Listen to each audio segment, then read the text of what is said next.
Do you have any idea how much patience it takes for me to put up with this while you're out during the day? Mom helps out during the day, right? I have to work. If I quit my job, I'd be at the mercy of his orders 24/7. The thought made me shudder, and I knew I couldn't quit. But he was still manageable. I expected this much. What I hadn't calculated was my husband. He's helpless, can't you just help him a bit more? But it's for his own good. Dr. Smith said he should do as much as he can by himself. But it doesn't seem like Dad feels that way. Do as much as you can for him. He spoke as if I was making excuses to avoid helping. It looks like I really need to take action now. As I was thinking this, divorce papers arrived from my husband, who was away on a business trip. Okay. Let's file these right away. Are you okay with the kids? Of course. Because My name is Emily. I'm a 42-year-old housewife. I have a son in 7th grade and a daughter in 6th grade. I work part-time for 4 hours a day. I graduated from college, got a job, and met my husband through a colleague when I was 23. He was an elite employee at a major trading company and was 26 at the time. Sophisticated, smart, and fun to talk to, I liked him right away. So when he asked me out, I felt like I was dreaming. I was really happy. After 2 years of dating, we got married. I continued working, but during my first pregnancy, I developed preeclampsia. My dear, both you and our child are important to me. Can you quit your job for now and return to work when the kids are older? I loved my job, so I was conflicted, but I needed to be hospitalized and didn't want to inconvenience my workplace. I accepted his suggestion and quit. I safely gave birth to our son, Adam, and the following year, our daughter, Sarah, was born. I became a mother of 2 and enjoyed a happy life. But an event ended those happy days. 12 years into our marriage, with Adam being 11 and Sarah 10, my father-in-law fell ill. Fortunately, he survived, but he was left needing care. My mom can't handle it alone, so I think we should move in together. What do you think? I honestly struggled with the decision. Their house was about a 30-minute drive away, and we visited occasionally, but I didn't like my father-in-law. He was old-fashioned, believing that women should serve men, and he didn't hide that opinion. When you quit your job to stay home with the kids, that was the right thing to do. Women nowadays are so brazen. Wanting to work even after getting married. He had said this to me with a smile when I quit my job. I had mixed feelings about him, but my mother-in-law was a wonderful person, and the thought of her taking care of him alone was too much to bear. I thought that in my time, once you got married, you quit your job and stayed home. But times have changed. I respect you, Emily, for taking pride in your work. When we got married and I said I'd continue working, he looked displeased, but she stepped in and said that before he could say anything. She often helped smooth things over, preventing major conflicts with him. So, we decided to move in to take care of him. It was a tough decision, but I agreed to it. I was worried about her, who was over 70, and her husband, who couldn't be as strong-willed as he used to be with his condition. And my husband had always considered my position, so I believed he would handle any issues well. But that belief was naive. When are you quitting your job? My father-in-law asked, annoyed, as soon as he found out I was working part-time. I thought you had potential when you quit your job after having Adam. He seemed to think I'd be at home all day, taking care of him. I worked during the day, except on Sundays. I had no intention of quitting the job I'd been doing all this time. That displeased him. We renovated their house, making it barrier-free. They had a considerable estate, and although the house was old, the grounds were spacious. With a wheelchair, he could move around the house freely. He should be able to get where he wanted. We installed handrails inside the house. There are no steps, so even just holding on to them while walking would help with rehabilitation, but he refuses to move on his own at all.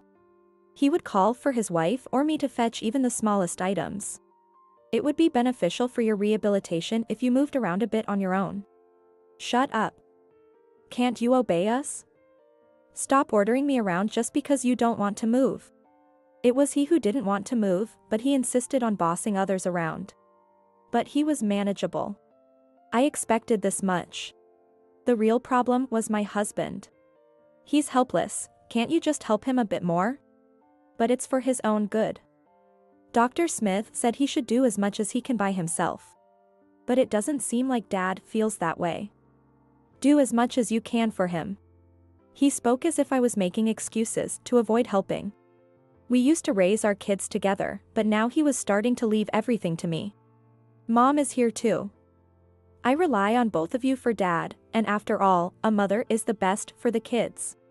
When I tried to discuss things, he acted like it wasn't his responsibility. When it was just the four of us, even though we were busy, we were happy. After the kids went to bed, we had some time together. When he came home early, we enjoyed a drink or watched a popular TV show. Since moving in with them, that time disappeared. I woke up early to prepare breakfast. After sending my husband and kids off, I took care of my father-in-law, then went to my part-time job. My mother-in-law handled lunch, but I shopped and cooked dinner after work. Then, she and I took turns caring for her husband. It was truly exhausting. First, he complained about my job every time. Do you have any idea how much patience it takes for me to put up with this while you're out during the day? Mom helps out during the day, right? I have to work. I told you to quit that job. Ryan spoils you, and you take advantage of it. If I quit my job, I'd be at the mercy of his orders 24/7. The thought made me shudder, and I knew I couldn't quit. I'm sorry. My mother-in-law said to me, sneaking a glance at him. He's always been overbearing, but since he got sick and can't move freely, he's become even more arrogant. I figured she was right. He probably wanted to feel superior by treating us like his personal servants. He wanted to be the one giving orders, while we were the ones obeying. But it's enough that I endure it. You should do what you feel is right, Emily. She seemed to have resigned herself to her fate. I had no intention of becoming his victim. I wanted her to have more freedom, but I didn't know how to convey that to her. Thinking about it always left me frustrated. A year into living with them, things took a turn for the worse. His health deteriorated rapidly. Though he was almost bedridden, he continued to verbally abuse his wife and me. Can't you be more efficient? I suffer because you don't put your heart into it. What kind of daughter-in-law are you? Frustrated with his immobile body, he constantly threw such remarks at us. She would defend me, but then he would turn his physical aggression towards her. The women in this house are useless. After all these years of putting up with you, I end up in this state. I really have no luck. Saying this, he would throw newspapers or magazines at her, probably because he felt too weak to use his own strength. I often spoke up against him, but each time, it made him take it out on her even more. Eventually, I just quietly took care of him.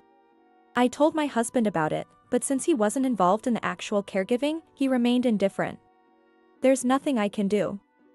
I trust you and Mom to handle his care well. He would just brush me off. I'm really busy with work right now. Please manage until things settle down. When he brought up his work, I couldn't argue. The house renovation had been quite expensive. Our savings have dwindled, so I need to work hard to make it up. He was right, so I had to give up on discussing my father-in-law's care with him. Then, things got even worse. Perhaps from seeing us silently enduring his grandfather's abuse, Adam started treating us poorly too. Hurry up and get it done. You're really inefficient. I tried to tell myself it was just the changes of entering middle school. But I couldn't believe that was all it was. He directed harsh words at us and even Sarah. How can you talk like that? Apologize. Shut up. A woman shouldn't talk back to a man. He would throw things and slam doors, just like a younger version of his grandfather. My feelings of affection for him were being replaced by disgust, and now I rarely talk to him unless necessary. I asked my husband to discipline him, but he wouldn't take it seriously. He is in 7th grade, right? It's just a phase. I went through it too. Do you really think that after seeing his terrible behavior? I saw it, but it wasn't that bad. He's not being violent. Adam hadn't been physically violent yet. But the loud noises and throwing things, how is that not violence? So we should just wait until he gets violent? I'm not saying that. Just keep an eye on him. He spoke as if it didn't matter. I realized it was useless to talk to him. As I resigned myself to this reality, another change came into our lives. My father-in-law passed away. It was sudden, in the second year of living together. His illness worsened, and he had a severe attack. After the chaotic funeral and memorial services, life returned to normal. Normal life. What does that even mean? Over these 2 years, I had completely forgotten what a normal life was. If my life before living with my husband's parents and taking care of his father was normal, then my current life was far from normal. I wake up in the morning, prepare breakfast, and send my husband and children off before going to my part-time job. After work, I go shopping, prepare dinner, do the household chores, and then go to bed at night. If this was considered a normal life, then yes, I had returned to normal. But my heart was still restless. My mother-in-law had the same look. "What should we do now?" she asked me, looking troubled. It seemed I had come to a time when I needed to make some important decisions. Adam was still like a small version of his grandfather. In fact, his behavior got worse, as if trying to make up for his grandfather's absence. "Shut up. Don't order me around." He said this the other day and ended up pushing Sarah. "How could you do that?" Fortunately, she fell onto the sofa and wasn't hurt. She deserved it. She's just my sister, who does she think she is telling me what to do? Women should just listen to men. She had only told him to throw away his own snack wrappers. "Adam, you should throw away your own trash. Even little kids know to do that." That's all she said before he shouted at her and pushed her. He was completely out of control. How did he become like this? I told my husband about Adam finally turning violent towards the family, but his response was the same as always. They were just roughhousing. Every family has arguments like that. It wasn't just that. He will grow bigger and stronger, and things will get worse.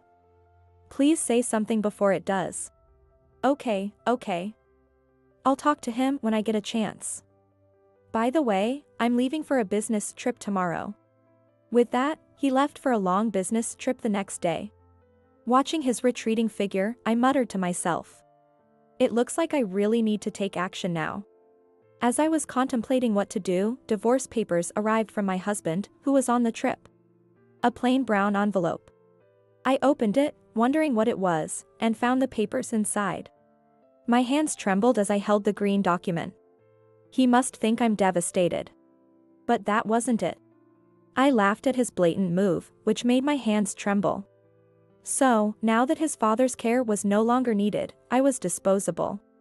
He's so transparent. How much more can he belittle me? I decided to sign the papers immediately. Okay. Let's file these right away. Are you sure? What about the kids? My mother-in-law asked worriedly as I hummed and filled out the papers. I'm fine. He doesn't know anything, anyway. All right, it's done. I wanted to submit it right away, but that would be hasty. I should handle things properly and submit it on my own terms. Still, having the papers in hand was a big step. I'll wait for him to come back and have a proper discussion. That's probably best. It's sad, but he brought this on himself. She looked pitying, but it wasn't directed at me, it was for her foolish son. A few days later, he returned from his trip. So, you signed it, right? That was the first thing he said. Before that, I have a question.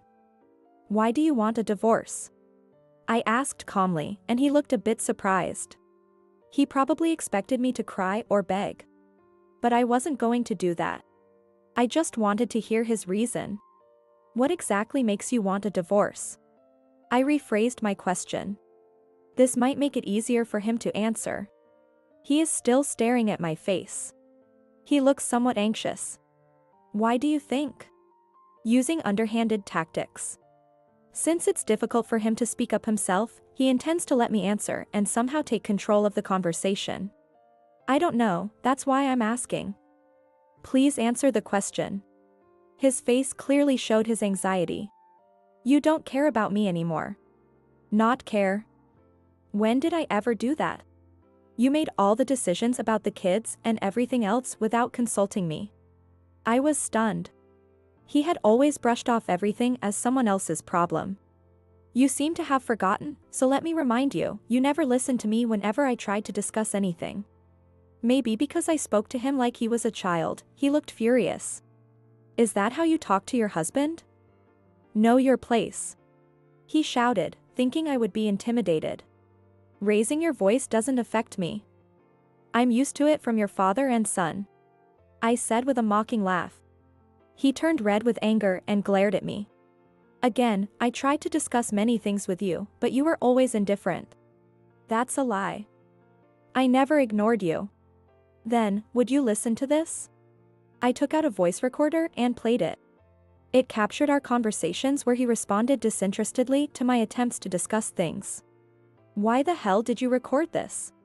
Because I thought you might say something like this someday. So I recorded it just in case. That's disgusting. That's why I want a divorce. I'm sick of you.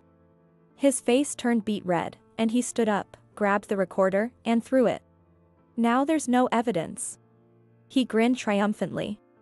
Destruction of property is also considered violent behavior. What? Destroying it is pointless. The data is backed up.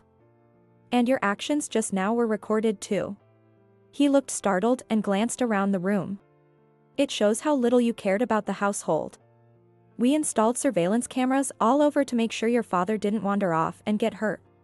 My father-in-law used to move around as he pleased while calling on us to help him. Destroying the voice recorder without any discussion. Everything will be recorded properly. That's sneaky. If the cameras were for my dad, they're no longer necessary now that he's gone. That's not for you to decide. I just hadn't gotten around to removing them yet. Good thing I didn't. He trembled at my words. So, can you tell me why you want a divorce? I won't agree to it until I understand the reason. Because you disregarded me as your husband. Is that your final reason? Remember, I have various records, so think carefully before you speak. He hesitated, realizing he didn't know what was recorded and couldn't risk saying anything careless. Why do you want a divorce? I didn't let up. His face turned from red to pale. What reason would he come up with now? Because you've lost your appeal. He finally said. Since we moved here, you've become too homely and I can't see you as a woman anymore. Isn't that because I was taking care of your father? That's just an excuse. If you wanted to, you could have made an effort to remain attractive. Your laziness disgusts me. I couldn't help but laugh out loud. What's so funny? Try telling that to anyone. No one will understand. He forces his wife to take care of his father, does nothing around the house or with the kids, and shows no interest when she tries to talk. In such a situation, it's impossible for his wife to find the time or energy to maintain her attractiveness. Even he must understand that much. But I know he's just grasping at straws in desperation. But you still want a divorce, right? His face brightened. There are conditions. Name them. I listed my conditions. First, you need to pay alimony. I haven't done anything to warrant paying alimony. I pulled out a file and placed it in front of him. What's this? The file contained numerous photos of him with another woman. Yes, he had been having an affair.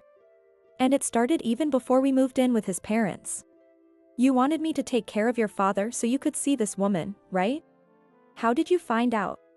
I looked into it before we moved in. He had always disliked his father.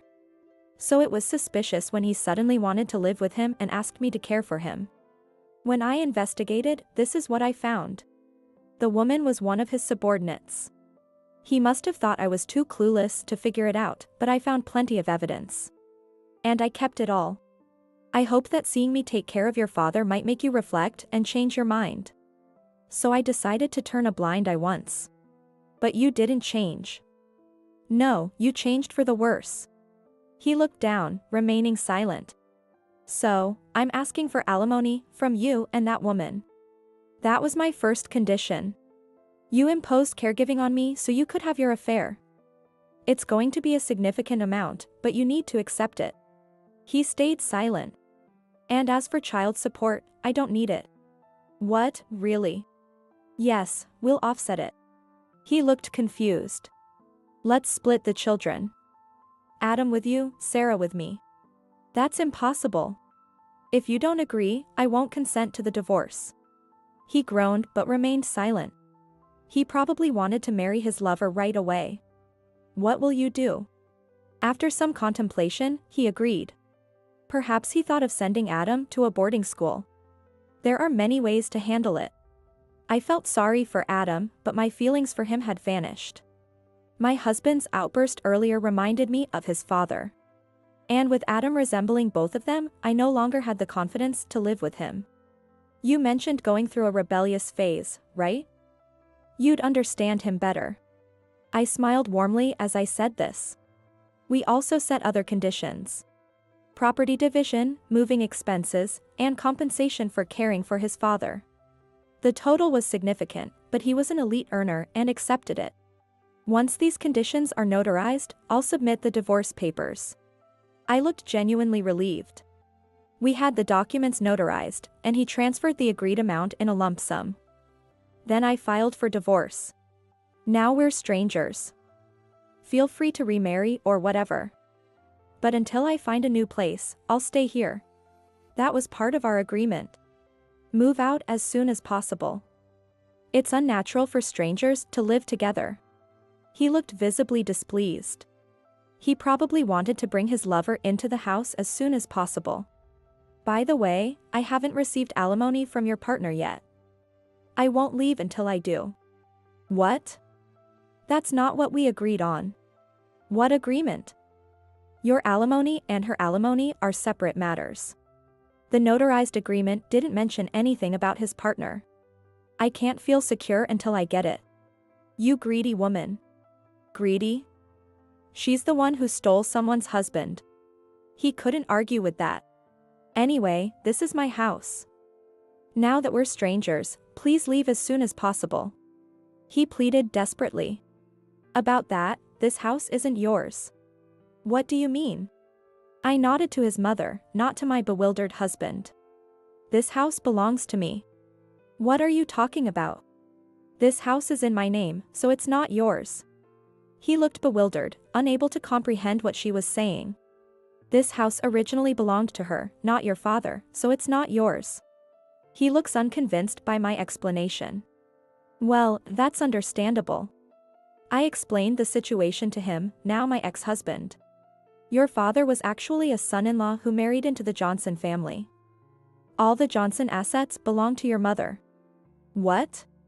Your father was embarrassed about being a son-in-law and didn't want you to know. He slumped in defeat. But if it's her property, I'm her heir, so I'll inherit it eventually, right? About that, I've been legally adopted by her. What? When her husband fell ill and we discussed living together, I had a long conversation with her.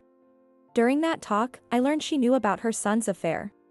I was an only child, so my parents brought your father in as a son-in-law to carry on the Johnson name. That's why he acted so arrogant and bossy. Although it's hard to believe now, they had a passionate marriage. Because of the social differences and her being an only child, he agreed to take the Johnson name. His behavior was a mix of affection towards her and his insecurity about being taken in as a son-in-law. Her enduring kindness towards him was because of this complex relationship. Although it seemed a bit distorted, I envied her unwavering love for him. But my parents, your grandparents, never agreed to formally adopt him, so he had no right to inherit our assets. Then why did you adopt Emily? I told her everything, including the likelihood that your father would be difficult. And there was something else we knew. She spoke with significance. We already knew about your affair. We discussed everything, deciding that if he reformed, we would forgive and forget. Sadly, he didn't. Emily has taken good care of your father, and this is partly to make up for your behavior. She treated me like a real mother. And I wanted her to stay with me. Is that too much to ask? Her kind words led me to agree to the adoption. So, you're the one who has to leave. You have no right to live here. Yes, I decided I want to live with her. I don't want to see the woman you're going to remarry. The will states that all my assets go to Emily. Mom, no. He couldn't believe her words. Though he had a legal claim, he would receive only a small portion. Yes, leave and take Adam with you. You're abandoning Adam as his mother? The notary document states we each take one child. You said you understand him. It makes sense for those who understand each other to live together. He had nothing more to say. A few days later, he and Adam left our house. I knew where they were going. He rented a house. Even though he has custody, Adam is still my child, and I can't completely ignore him. Fine, I'll leave. Living with Dad will be better. He's an elite and earns a lot. It's better than being poor with a part-time worker. Adam had no idea. He didn't know his father planned to remarry his affair partner. He didn't know about the massive debt from the divorce. He didn't know about the demotion and pay cut due to the affair being exposed at work, nor the impending transfer. Take care. Contact me if you need anything. I'll never see you again. Don't come crying to Dad if you're in trouble. Women are so stupid. I didn't know how he would react when he learned the truth. As a mother, I felt sorry for him, but his misogyny and distorted personality were beyond my help. Whether my ex-husband can manage as a father is uncertain, but I have no choice but to leave it to him. After the divorce was finalized, I transitioned from part-time to full-time employment. I was originally a pharmacist. Nowadays, it takes 6 years of university to qualify for the national certification, but I obtained mine in 4 years. I chose this job because I wanted to help people. After giving birth, I returned to work part-time for 4 hours a day, but my employer always wanted me to come back as a full-time employee. So, there are no financial concerns. I can enroll Sarah in her desired school and support her chosen path. My ex-husband remodeled the house to be as comfortable as possible, thinking about his own future. Thanks to that, we can live comfortably. My mother-in-law, while taking care of his husband's altar, is now looking forward to finding her own enjoyment in life. It's hard for me to understand what she saw in such an overbearing man, but people's feelings are truly mysterious. Sarah is living freely now that Adam's abusive language is gone. Recently, Adam contacted me. You must be struggling without a man's help. If you want, I can come back. He probably reached out because his father's demotion was confirmed, and they had to move to the countryside. It seems my ex-husband treated his new wife the same way he treated us, and they're already on the brink of divorce. He even called me once, begging for help. Of course, I politely declined. I appreciate the offer, but we're fine for now. Adam, focus on your own life. Goodbye. I said and hung up. Maybe it's cold of me as a mother. But remembering his face, his abusive words just like his grandfather's, I knew I couldn't live with him again. Interestingly, my mother-in-law couldn't tolerate his behavior either, even though she forgave her husband for the same. From now on, the 3 of us women will enjoy a carefree life together. This might be my reward for taking care of my father-in-law for those 2 years. In hindsight, it was just a few years out of my life. I hope to forget the storm in the past and live a peaceful life, like calm waters.